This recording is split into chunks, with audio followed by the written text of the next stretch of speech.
Let's move on now. Here, police are tonight investigating what they described as the deeply shocking killing of 4 people at a house in South London. 3 women and a man were found stabbed to death in the early hours of the morning. A man in his late 20s is being held on suspicion of murder. Martha Fairley reports.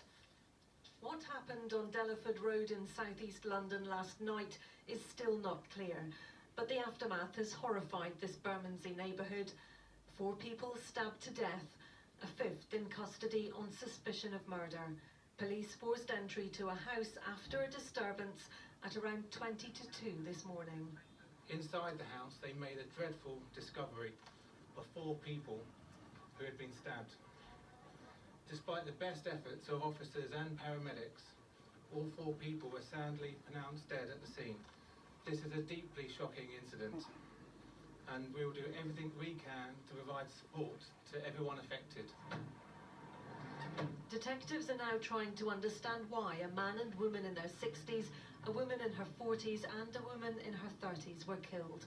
It's understood the property where the stabbings happened was home to a husband and wife.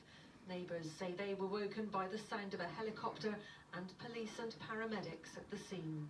I had the police were saying open the door, it's the police.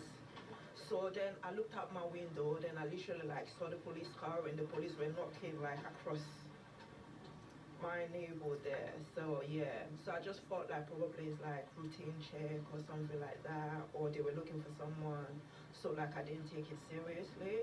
I'm a bit scared now because this is a quiet area, so it's a bit surprising, stuff like that will happen here. A man in his 20s was arrested at the property and has been taken to a South London police station where he remains in custody. Police say they believe all 5 people were known to each other and they're not looking for anyone else in connection with the deaths.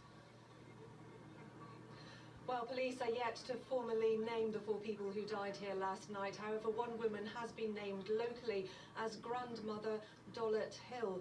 Her niece arrived at the scene this afternoon. She was visibly upset but spoke to reporters and said that her aunt was very loving, very kind, very generous. She said she worked very hard in this country to support her 2 girls and her 2 grandkids, and she told us that she does not deserve this. Martha Fairley, terrible story. Thank you.